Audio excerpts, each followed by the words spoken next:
An attribute of the wolf is its nature as a predator. The wolf is associated with danger and destruction, making it a symbol of a warrior.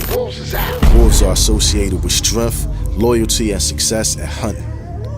In some native tribes, the wolf is credited with creating the earth. Before a battle, Apache warriors will pray, sing, and dance for teamwork, strength, and bravery of the wolves.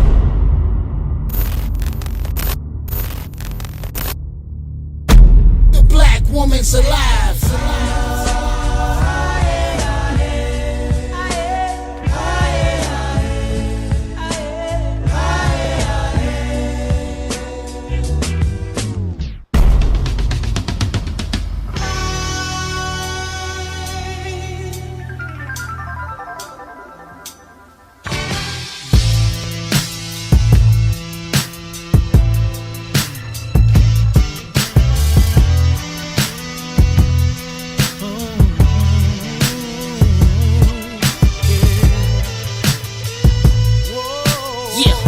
Welcome to a special edition of Rhetoric. I'm your host, Final P Art, and this evening I had the opportunity to sit with two solo artists that assembled for the greater good of hip hop to create an educational EP called Wolves. But make no mistake, these two gentlemen have made huge contributions within the hip hop culture for years. Capone, a Queensbridge native, one half of the legendary rap group Capone N Noreaga, and LAK, a Jersey representative who also goes by the hip-hop Educator. You know, I was thinking of a word to define this interview, and the whole time it lied in the track list of the EP, Redemption. This is an interview you don't want to miss. You're watching Rhetoric. Now, gentlemen, the duplexity of the persona of the artist and the actual man goes quite hand in hand with you two. What I mean by that is that you don't dabble in a fictional realm. What you see is what you get, and it's a true testament of who you are. Kiam Akasi Holley, some may know you as, but the majority of the world know you as Capone, one half of the legendary group Capone N Noreaga. Larry Henderson, a man that has built his accolades quietly, and from my observation, also to be humble about it. A man that also prides himself off of lyric and knowledge, which is the acronym of who you are, LAK, also known as the hip-hop Educator. Yes. With that being said, how are you guys? I mean, how are you guys adapting to this new norm? I mean, you know, I'll just say, you know, having a family, you know, it involves protecting them, it involves safety, it involves not going to see certain people when you want to, it involves that type of, you know, strictness. But still in all, you know, you want to do, like this interview, you know what I mean, we're allowing ourselves to do this, but it's obviously we're not hitting the road, we're not doing shows, we're not, you know, going into the places that we would go into to promote and do things like that. So it's a change, you know what I mean, from that perspective. There's a lot of people that I know that's been affected by COVID-19, you know what I mean? Some people have passed away, you know what I mean? That's in my family, you know what I mean? Affected my wife, you know what I mean? So it's something that's still kind of surreal because you're living in the middle of it and we don't know what's going to happen, and we're waiting for a vaccine, and we're in the middle of an election. It's a lot, you know, there's a lot of complexities with this, but you know, I think the first thing that I think about in this situation is family safety. My brother got the testing with that. Yeah, I took the test, man. That was like, listen, we was in the same place, you know what I'm saying? So, you know, you ain't do nothing too reckless, but you never know. And these days, there's nothing too reckless to catch, you know, anything. But, you know, I was gonna be on a couch in the basement for about 2 weeks. Let me get that test, champ. You know what I mean? Like, come on, let's do it. Because I wanted to, you know, make sure too, you know what I mean? Make sure I don't do nothing to nobody in my family. And, you know, I came back straight. So I figured that, you know, if I'm straight, obviously my bro, we spent the most time with each other in the last 6 months than anything, you know what I'm saying? So, you know, but overall it was like, be careful. That's all you can do. What would you say would be like the most challenging thing? Shows, like, I mean, I understand about this process about people's health and all that, but everybody make their own living the way they make their living, you know what I'm saying? ours is to, we're gonna touch the people. We trying to touch an audience. You can't touch that audience if you ain't in that audience face. So a lot of times your message get overlooked. And that's what I was afraid that, when we drop and when we trying to do what we trying to do, our message get overlooked because we can't, necessarily be there to be like, yo, this is the message. Sometimes you need a messenger. And we couldn't be the messengers right now for our own project. So that was the scariest thing, is people gonna like us just because of us? Or do we have to do something to make people, realize what we're doing is important? On the one hand, it's like, I wish I could get out there and do shows, you know what I mean? Like for me, that was one of the shining moments, you know what I mean? Just knowing I'll be able to go out with Capone, do this educational music. I was just ultra amped about all of that. So that hurts, you know what I mean? It's definitely like a punch to the stomach. But you keep going, you know what I'm saying? You keep making music, you keep doing other things. There's other things that we're doing, there's other things that I'm writing, and there's other ways that we want to promote education. Being that you're like an avid supporter of education and knowing that you have, 3 daughters that you're raising, right? So, Yes. yeah, which I commend you for. Lord, no, I don't want no girls, but I commend you for it, and I would think that you would have a perspective or an outlook of how this whole remote learning is going, and the possibility of schools opening again, and just the possibility of social interaction for them. I mean, what is it like at home on their end, speaking to you about it? We're a very close unit. So in our household, our home learning system is cool. They've thrived in it. You know what I'm saying? Our living room is like a little classroom. We ring the bell in the morning. You know what I'm saying? Like it's we do things differently. You know what I mean? So for us, it's cool. You know what I mean? Our kids, they love it. You know what I mean? Like we all just best friends living in the crib.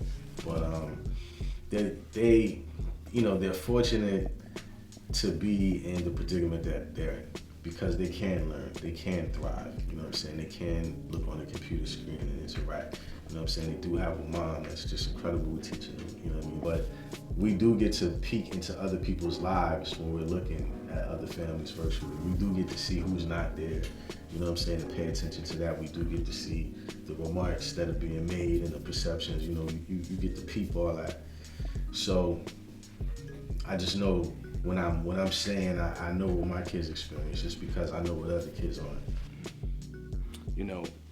When COVID happened, and excuse my ignorance, but when COVID happened, I was in disbelief. Like I felt like I was in this bubble, and then all this chaos was just happening around me.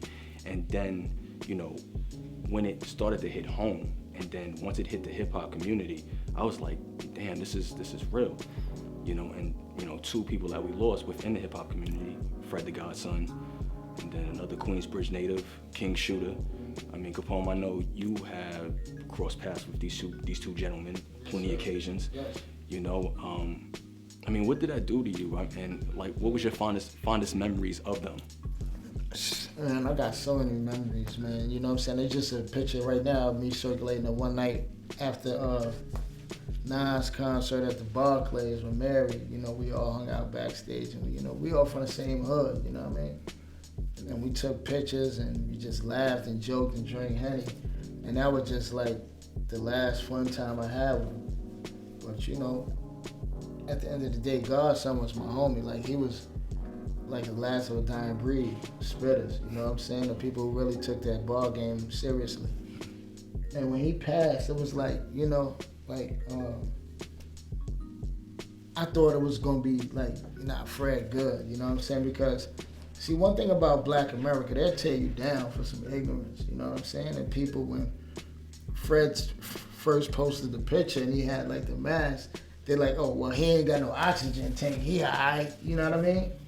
And we tend to forget that, like, there's levels to this shit, you know what I'm saying? And he was just at a level where he could be functionally and talk to the people, but when he got to that level he wasn't, then motherfuckers like, oh, this shit is real, you know what I'm saying? Then when he passed, it was like, oh, no, this shit is deep. Fuck being real anymore, this shit is deep, because now it's like, it went from we couldn't get it to now we the only ones that's getting it. And these people dying younger and younger.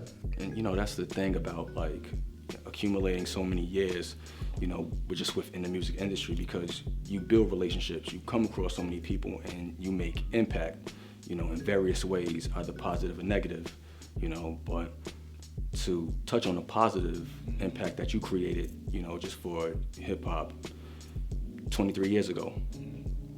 You birthed one of the most influential hip hop albums to man, War Report.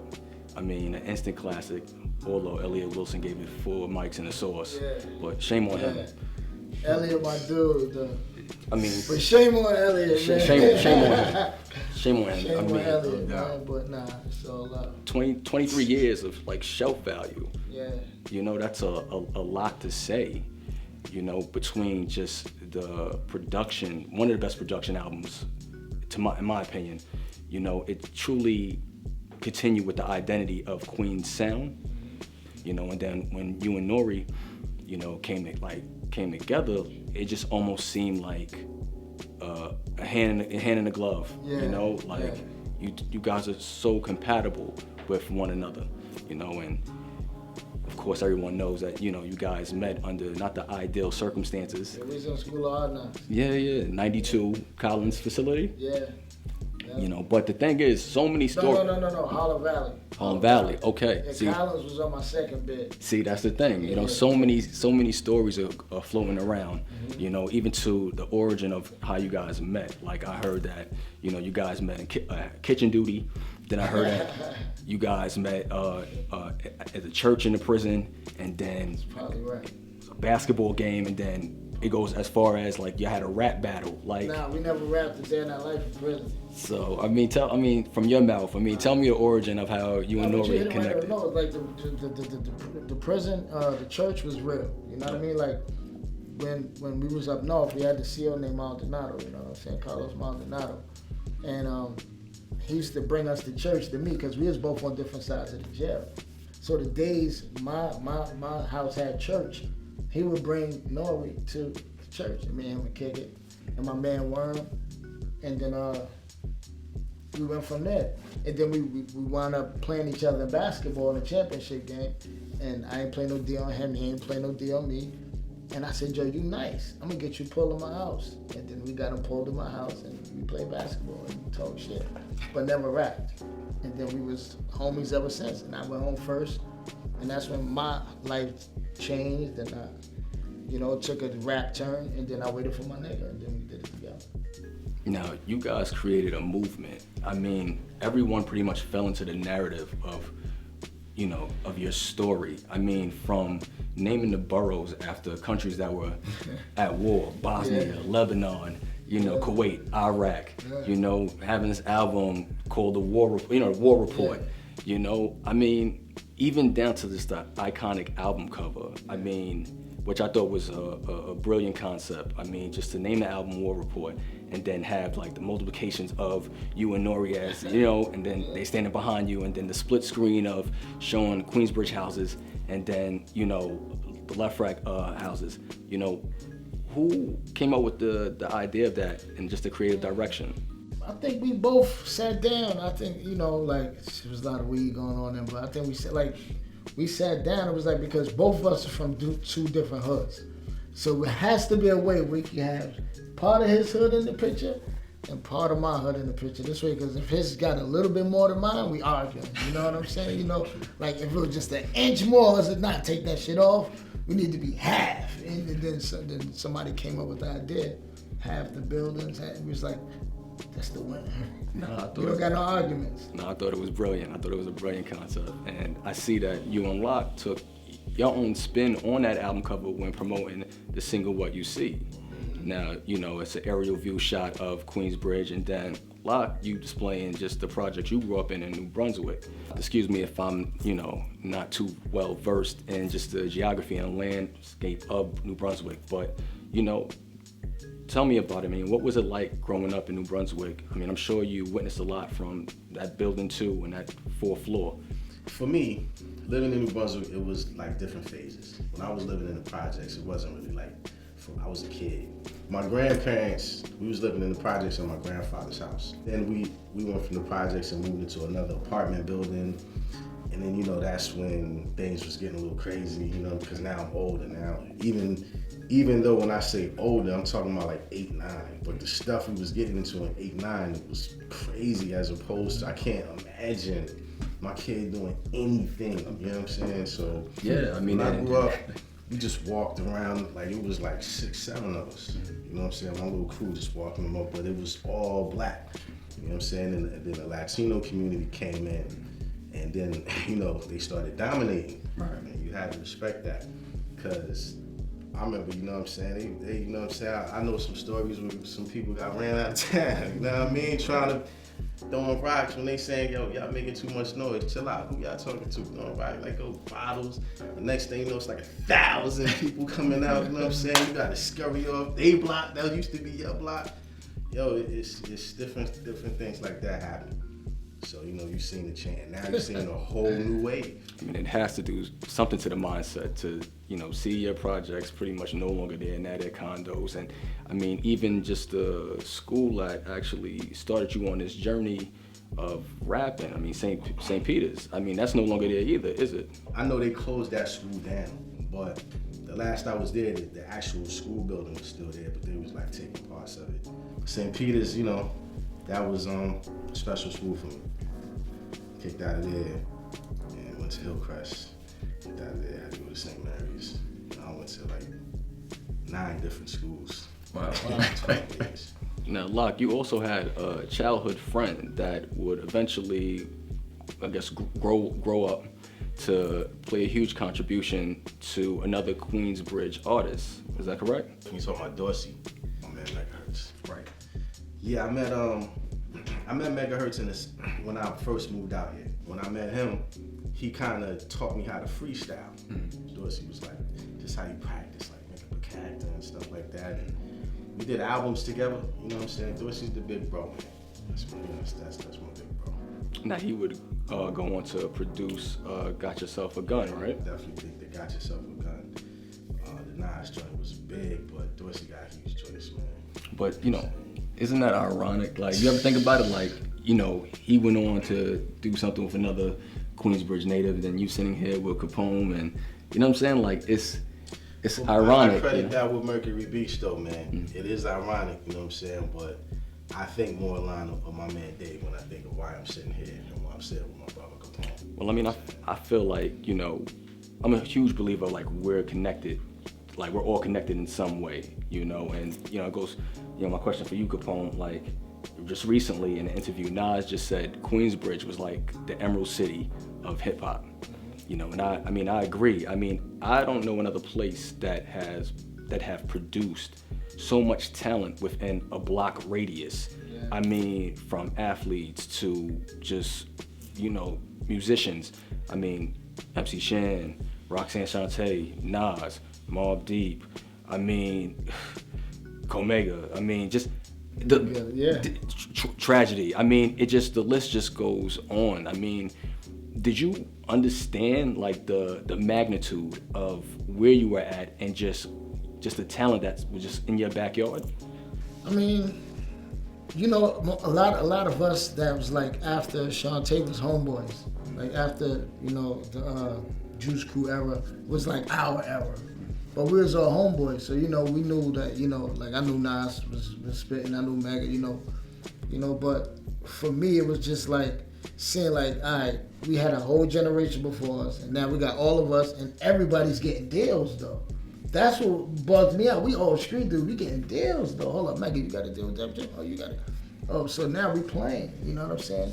And to see everybody take themselves and create lanes for new artists. And just generational, we had, like you said, King Shooter, you know what I'm saying? We got Pip Jones, we got a lot of new artists coming out. I think we might have the Guinness Book of World Records number for the most artists to come out of one project. I honestly feel that. One project. Honestly, I feel that. I think so. I mean, it just doesn't stop. I mean, and just with athletes as well. I mean, it almost seems as if you had an ability or a gift in any way, someone in that neighborhood was like bound to find you. So let me ask you: do you feel like your discovery or you getting put on was an easy journey? it wasn't an easy journey. You know what it was? It was easy to come across because of the projects I'm from. So, like, I bumped in the trash, you know what I'm saying? And that was my blessing, you know what I'm saying? It's like a gift and a curse, but, you know, at the end of the day, I'm here 23 years later talking to you about the things I did 23 years ago, just getting discovered from somebody from Queensbridge. You know what I'm saying? Like, I didn't get discovered by somebody from anywhere else in the world. Dude from my own projects put me on. So obviously this shit is working in the hood, you know what I mean? It's working, you know, and we went from there.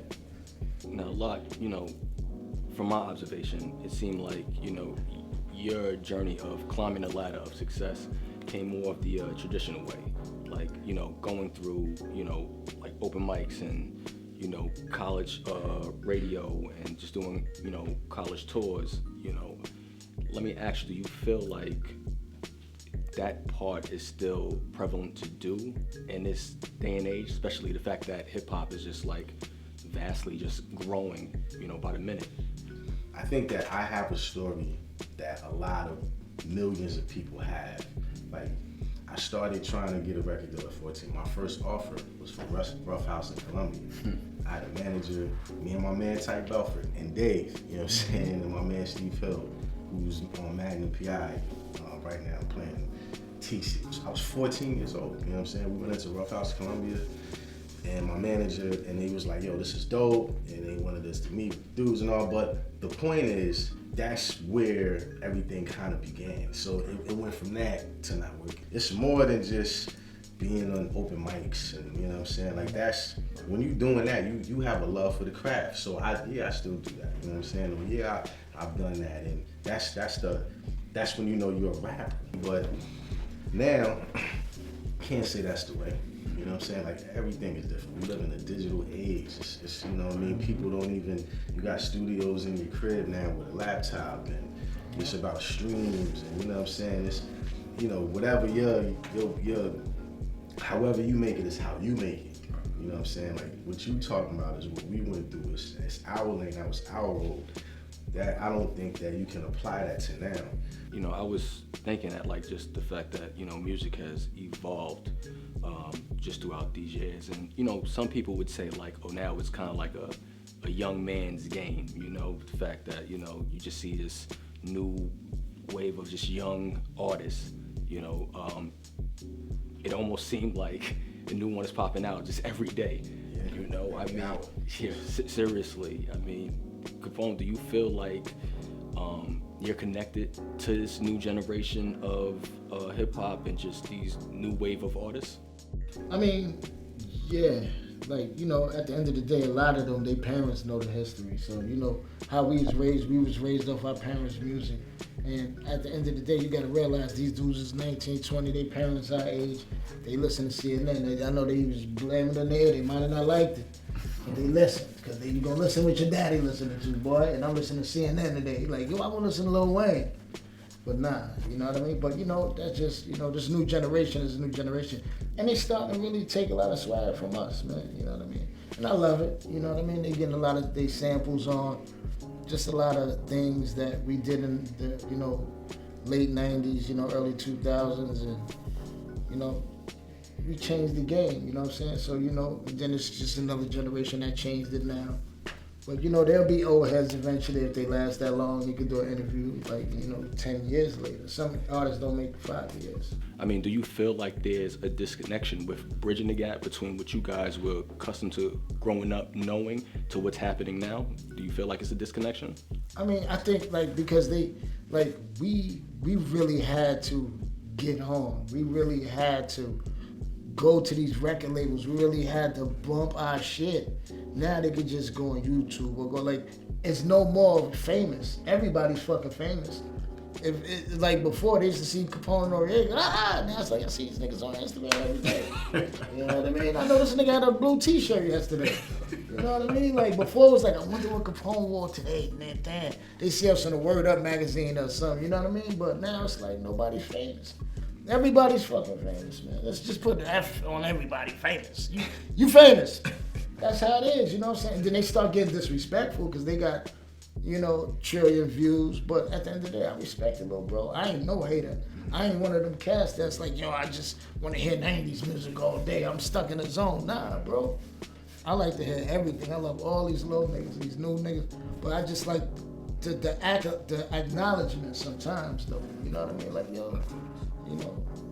know who helped you get here. Yeah, but fuck it. I don't do this shit for cookies. I do this shit for paper. Well, I mean, I wondered, like, do you ever have a point where you have to like renew your mind? Like, you see the success of like some of these young artists, right? And then do you feel like when it comes to your music that you have to maybe compromise in order to compromise just your artistic view in order to fall in suit of what's going on, what's trending right now? For me, it's all about my own style, my own voice. If you start to do that, you're gonna lose your own voice. And you're gonna sound terrible, in my opinion. You know what I'm saying? Like, if you don't rap from your soul, then why are people gonna listen to you? Why are you gonna listen to yourself? You know what I mean? But so nah, I don't think. I never imagined doing that. Now, when I'm coming up, I emulated Big Daddy Kane and Rakim, you know what I'm saying, and cool to rap, you know what I'm saying. But it's still within my own voice, you know what I mean. Still trying to develop, you know what I mean. It was still, but and KRS-One, I can't forget him. But you still got to speak with your own voice if you want to call yourself an MC. When I listen to you, like, and this is just my actual true thoughts, I think to myself like, damn, it has to be harder for you to build like various demographics only because of the type of music that you make, right? And ironically, it's like, hip hop, the premises of hip hop was pretty much the formula that you use now. I mean, between educating, between, storytelling, even to the point of refraining from using explicit lyrics. Like, when did you decide, like, I'm gonna take this oath or this pledge to be like, you know what, I'm gonna be the hip hop educator. Like, I'm gonna do this type of music. This is how this happened. And I wanna answer this in two parts. Because number one, educational hip hop has surpassed everything that I did before that. And I did a lot before that, you know what I'm saying? So to get to this and then to have education work was different. But how I got on the path. Honest answer is I was working, it was me and this crew, you know what I'm saying? It was called Rhe.tor.ic, you know what I'm saying? It was a bunch of us, you know what I mean? My man Sean Teller was on the Dame Dash, second place, but we was a crew, you know what I'm saying? So we had office and all that. My man comes to me and is like, listen, I'm putting this educational project together. I want you to do a song. It's for kids. Do you got any educational lyrics? I was like, I'm working on an Illuminati song about the presidents. I was like, but I'll tone it down and make it for kids to put on this project, right? It's like 2004, 2005. So I wrote that joint. It was supposed to be like me, Graph, like this was back in the day, you know what I'm saying? It was like Styles P, you know what I'm saying? But it was Papoose. But nobody wanted to do it, you know what I'm saying? It was only like 3 or 4 artists that did it. And once I did the song, the first 25 presidents, I'm like, yo, I like this. You know what I'm saying? So I went to my man and I'm like, listen, don't worry about nothing else. I got it. You know what I'm saying? I was like, I do everything. So I wrote out, you know what I'm saying? I did that, you know what I'm saying? I started making joints. I mean, there's details that I'm skipping, but I came to my man and I was like, yo, I'm gonna do this. So after I wrote the album, everybody was like, nah, you know what I'm saying? We're not doing an education album anymore. I was like, I'm doing it. Like, I don't care what nobody else doing, I'm doing it. So that sparked the birth of me saying, you know what? And I'm gonna form my own company, and I'm gonna put this music out. And you know what I'm saying, I'm gonna do this. It was just cause I enjoyed, once I wrote the first 25 presidents, and then I wrote Black Women in Congress, and then I wrote the Moors, and then I wrote 50 States, I was like, yo, I like doing this. And then when I started doing educational music, that's when my music kind of went all around the world, you know what I'm saying? Even though it's like I'm not getting noticed and all that, like everything started moving, you know what I'm saying? Like so, and no one else was in that lane, like nobody was doing this. Like I kind of was, you know what I'm saying? Shout out to KRS-One, Roscoe, Nah, you know what I'm saying? But, and Lord Jamar, you know what I'm saying? But I think I was doing it differently. I think I had a different sound. I think I wanted to expand on it. I think that led to Lesson 2, and then I think that led to Wolves. So. Well, I mean, I was gonna say, I mean, you know, I commend you for, you know, following your own, you know, making your own path, you know, traveling down this particular lane. I mean, you had pure success from it. I mean, Lesson 1 was a bestseller on Amazon, right? And I'm sure, you know, that gained the respect and, you know, kind of put you in the air of other rappers within the hip hop community, such as like Talib Kweli. And you guys did a feature. Well, he did a feature for the Lesson 2 album, right? Yeah. It was, I mean, I think that Lesson 1, it was really Lesson 1. It was really traveling. It was the business, you know what I'm saying? So it wasn't just the album that was put out. You know, it was, you know, my wife and I formed the company, and a lot went into the company. You know what I'm saying? We was in the app. I did mad after school programs. I gave mad books out. You know what I'm saying? Like we was really doing that. So it wasn't just like, oh, this guy put out an educational album, let me jump on it.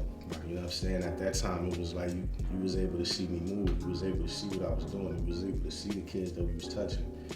And when I reached out to Talib Kweli, it was at the very beginning of Lesson 2. You know what I'm saying? I went, talked to my man Dave, talked to Merc Beast. We put a couple names on the list. We got at Talib Kweli.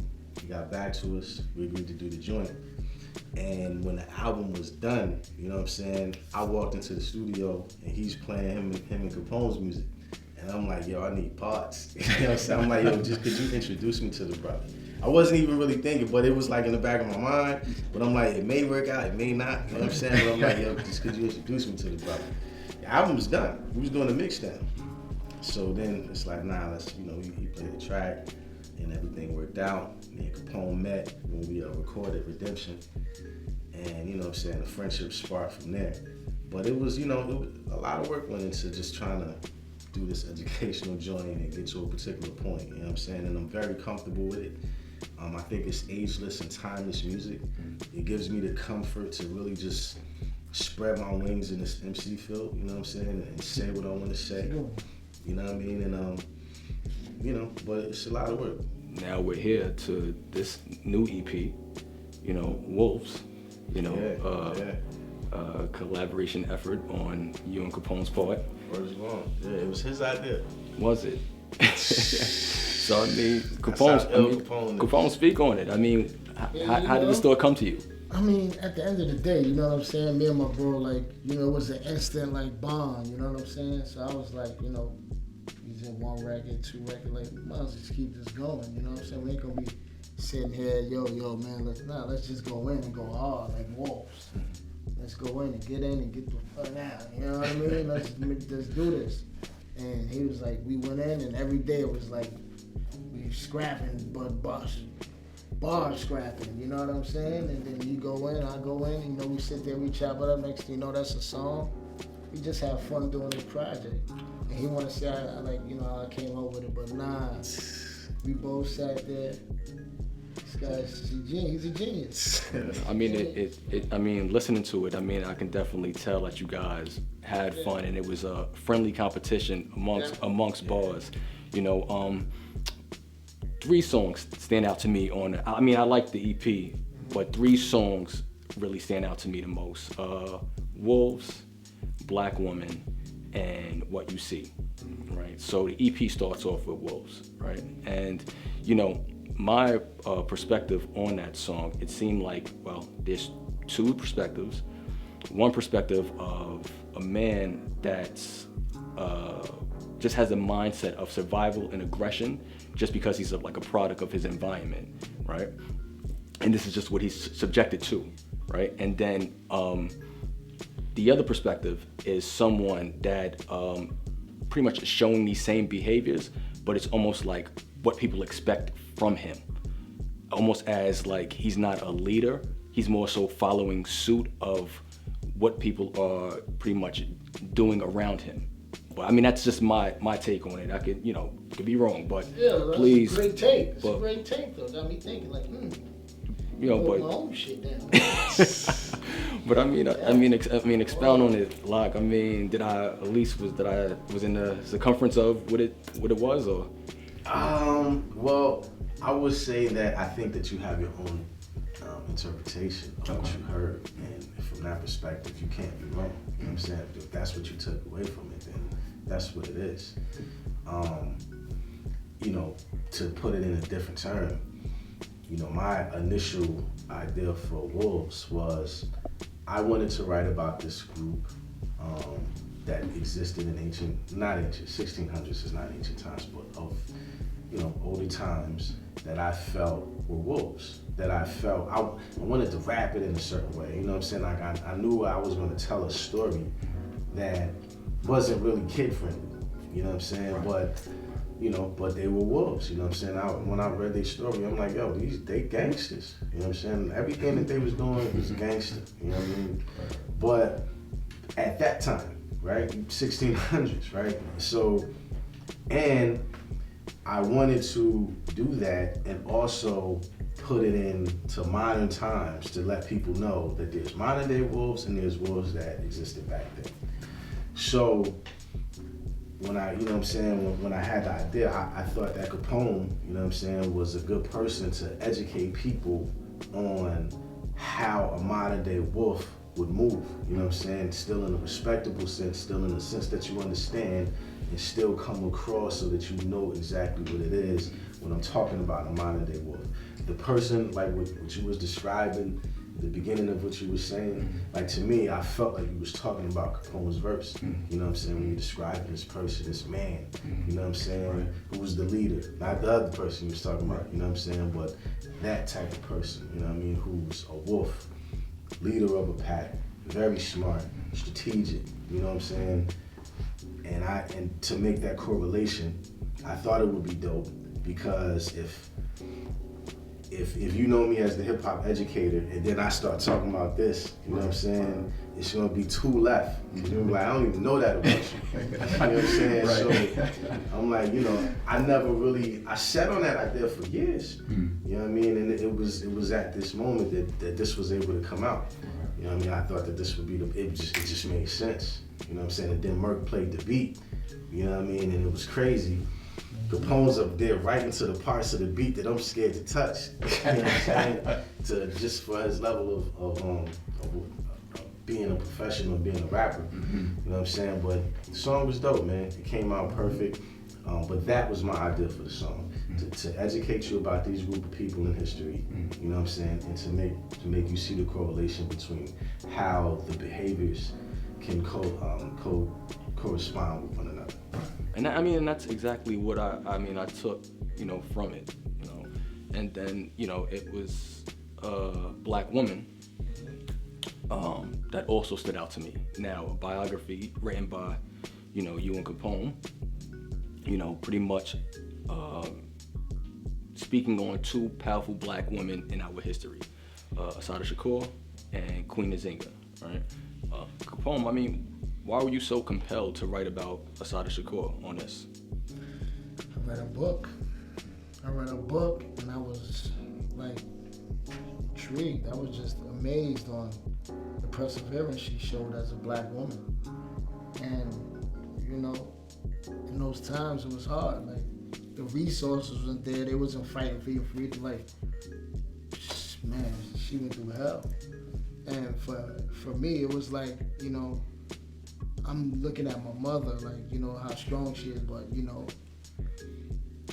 I know she ain't gonna be alone, but she was my side, you know what I mean? My mother was my side, you know what I mean? And she was not just my side, as you see, all my peoples, they call her mommy. She's everybody's side. She was that strong black woman for me.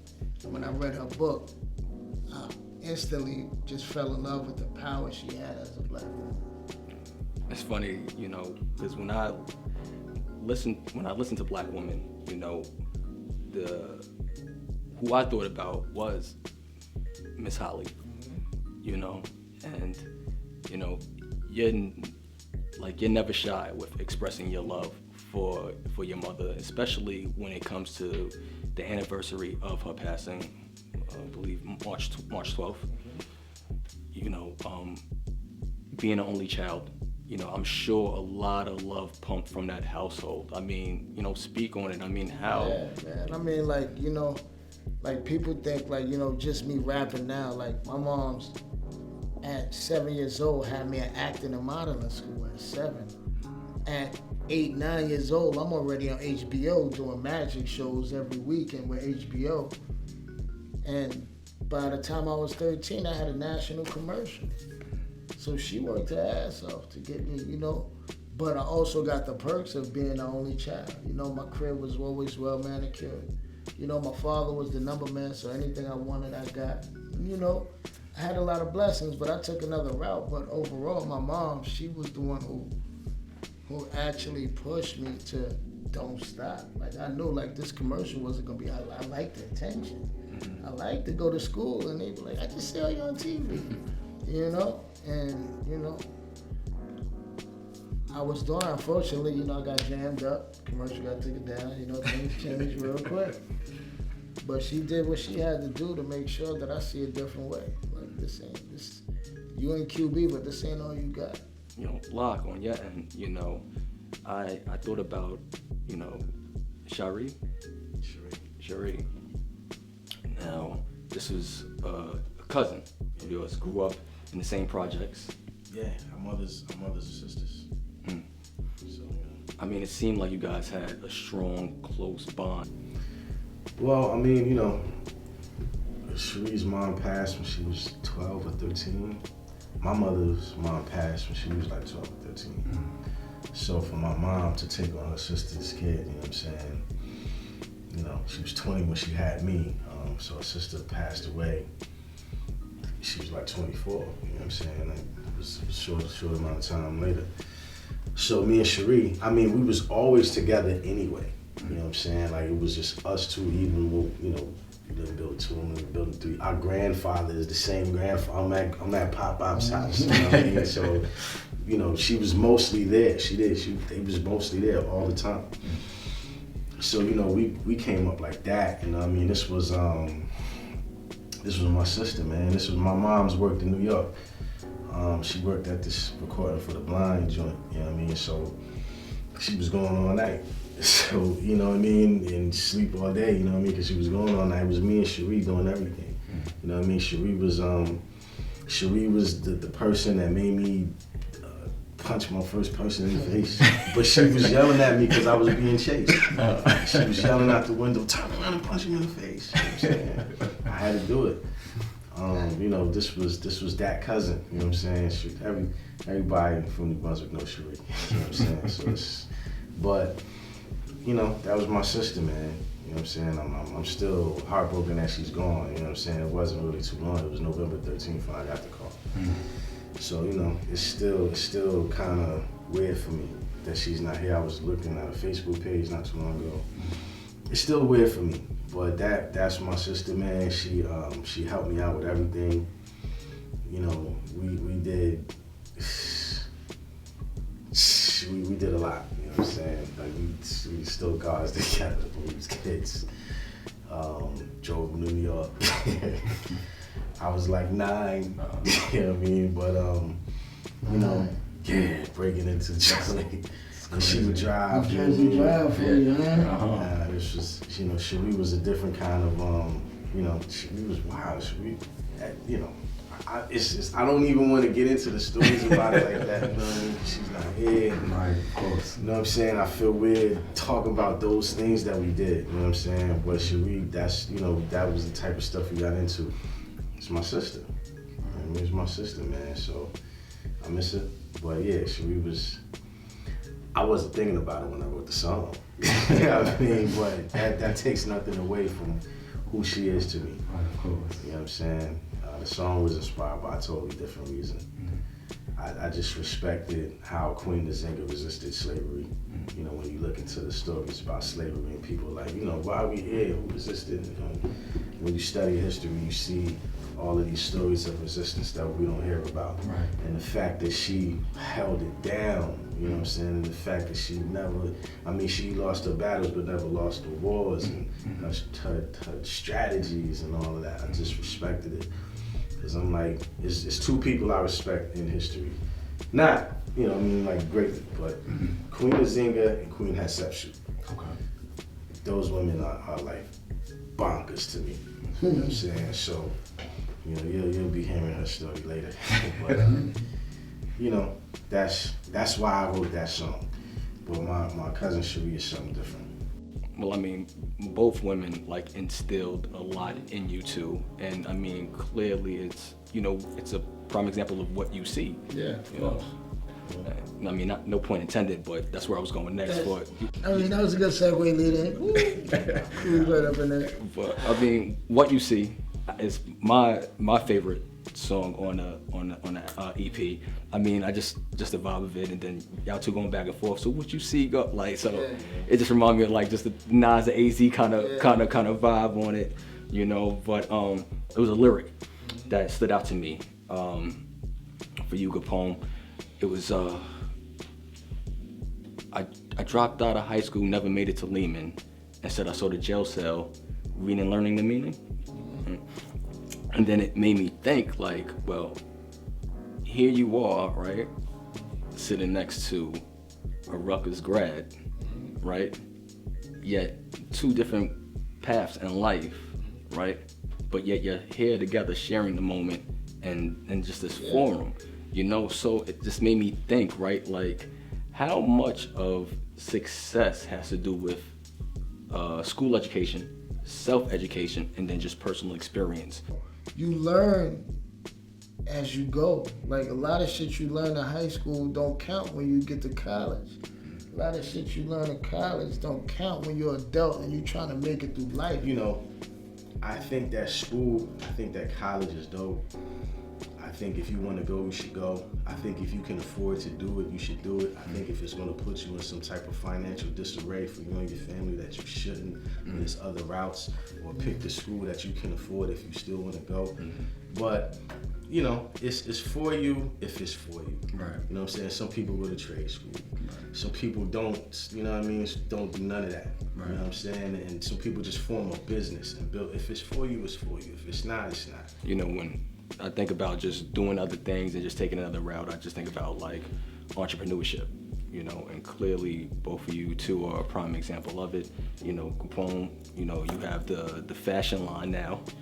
Yeah. Akasi, which is the middle name. What does Akasi mean? Akasi means lead me to. Akasi is my middle name. Yo, you know what's crazy? There's so many meanings to Akasi. You know what I'm saying? But what means the most to me is not the actual meaning of the name. It's what I went through. I got tortured in school. Kids tried to say my name. What are you? Like, but my mom, she knew that you would have to say my shit 3 times, but like, you gonna know my name. You gonna know my motherfucking name. So, I hated it at a point in my life. I hated my name. I was like, why can't I just have a name like Dave or Sean or John, one of them regular shit. My mom got to go Kiam. I got Kiam, I got Kaim, I got Akasi, I got Oxy, I got all types of shit, you know what I mean? But growing older, and then my little cousin Jaquan was born, and which is my mother's sister. His name is Jaquan Akasi Holley. So that's generational. Right? Then he had a son. Right. And his name is Jace Akasi Holley. Jace. Yeah. So that name became strong, and I couldn't pick no other name to be my brand. From just like history, looking at like some of your styles and stuff like that. At times you kind of went on the gaudy kind of side. I mean, I think about just like you had a moment when you was, you know, doing the furs and stuff like that. And then I remember like just when you came home and like Nori, you know, gift you the fur with the fur hat and stuff like that. So, you know, you had a gaudy moment, but, you know, I see Akasi is more like simplistic and, you know, but, you know, it's direct and, you know, just, it's unisex, you know, it's just for all people. I mean, why did you go into that creative direction with it? Because I know, like, it's a lot of lines out right now that's a little, like you say, gaudy and, like, you know, a lot of buttons, tags, badges, all this stuff. But underneath all that, the shit is whack. Like, you know, like, I felt like, you know, these are the comfortable days. You got women wearing sweatsuits with heels. Right. You know, this is a different era. And I felt like I need to make that sweatsuit that a woman and a man can look dope in and won't nobody be like, oh, that's a man shit. Nah. So, you know, that's why I do like the sweatsuits, the tees, the sweaters, because chicks right now is wearing hoodies and heels. That's the wave of the game. You know, I respect every other line, you know, who's doing the gaudiness, because there's people who wearing that too. But what I'm trying to do is be comfortable. I want it to be simple. I don't want it to be so much going on to where you miss that I'm doing this for my name. But I mean, it's not your first crack at it. I mean, you guys, you know, you actually did a war collaboration with Supreme. Yo, let me tell you something. I was going to ask, I mean, how did that come about? Like Supreme working with such an iconic brand. Supreme cuts the check. I mean, they're one of the most iconic streetwear brands, so I would assume so. I mean, how did that come about? You know, it was dope. My man Wes, you know what I'm saying? Like, you know, he was working at Supreme at the time. He was like, yo, we want to do a t-shirt line with y'all. So we like, nah. He was like, yo, all you gotta do is write out your autographs. We're like, for what? Nah, we're gonna put them on shirts. So we're like, all right, tees, cool, no problem. In our brain, we like, yo, my nigga, we got the part owner Supreme on the line, like telling us, yo, we want to do a Capone N Noreaga joint. So we're like, all right, bet. So they cut the check for tees. That's why I'm saying Supreme cut the check. I'm not being funny or nothing, but they say, yo, they call back. We want to do hoodies. No problem. They cut the check. A few weeks later, they call, hey, what do you guys think about skateboards? Neither one of us skateboard, but fuck it. They cut the check. You know? Then they said, hey, would y'all want to do skellies too? Why not? They cut the check. So for us, that was like, we not only was like, yo, Supreme got a lot of faith, but it was like, once I seen the celebrities wearing 2 Chainz, Meek Mill, Odell Beckham, Joe, Tanashi, Bun B, Deuces and Mero, they dressed up like, yo, you know, like I seen how big that album cover was. That to me, it was written. That was a Ready to Die. That was a Doggy Style. That was the Chronic. You know, certain album covers that's gonna forever go down. Like, what was that? Because you know, you get them album covers. They might not know. Like, it'd be a baby, and you throw a bunch of album covers in the baby's face. They gonna pick up the ones that look like interesting. Why is these 2 guys on here? We're like, is that them? Or you know, you see Doggy Style, you see the color. They like, you know, it's one of them album covers, and that's when it clicked to me. Brandon, and I learned to respect the brand more than anything. To be like, and to really, to everybody out there, I gotta thank Supreme for teaching me about branding. Like, oh, y'all didn't know y'all a brand? We're gonna show y'all just how much a brand y'all are. Watch this. And it went crazy. You know, I thank Supreme for that, because they basically set up every branding deal I've done since. You know. I mean, then you also have the collaboration with Ewing's, right? Yes. I got Ewing's. You know, we did the War Report collaboration for 20th anniversary for the War Report. Now we're doing the 20th anniversary for the Reunion album. And those joints is gonna be crazy. Just on the finance part of it, like, do you have to bring a certain amount to the table, or like, are you able to get these collaborations without putting any type of backing into it? Like, how does that work? It's all how you, like, Supreme, you know, putting the money in the Supreme, you know, they got all the fucking money in the world. But like a lot of deals are, when it comes to the brand, it's how much they believe in your brand. You can bring whatever you want to the table. That's how the game goes. If you feel like this is a company that can help me move my brand forward, and they willing to put up 50 and you put up 50, and if you was to do it on your own, you would sell it minute. But if you do it through them, you know, even though you're giving up so much of share of your power, but you might sell 1 million to selling 25. You know, so it depends on how you want to make that deal work. And the best part about branding is you can control your destiny. So my brand, I'm trying to, you know, fall right in line with the Black Renaissance of clothing, so where everybody get their turn again. And you know, I'm not saying don't wear Gucci, I'm not saying don't wear Louis, I'm not saying none of that. Leave me out of that. Wear Akasi. Now, Lak, prior to this collaboration that you have done with Capone for this new EP, Wolves, I wasn't too familiar with like your work, but that's the great thing about collaborations, because you're allowed to be exposed to a new audience, as well as the listener finding a great found respect for the artist. And when it comes to you and just being a listener, I just appreciate just your skill set. So, you know, I'm telling you, truly appreciate what you do, brother. Thank you, brother. I appreciate that. You know, I always like to end, you know, my interviews with this question, you know. When it's all said and done, right? When you just make this legacy for yourself, you know, what do you want the world to remember you as? I want the world to know Capone Kiam Akasi Holley was from Queensbridge. That's where I was from. That's where my family was from.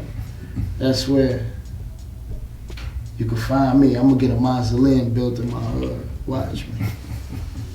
But guess what? I'm from Queensbridge. Lak? You're a fair man. Cool with that. That's it. I won't say anything. Capone, Lak, I appreciate you guys. My man. Thank you. Thank you. I appreciate you. Salute, baby.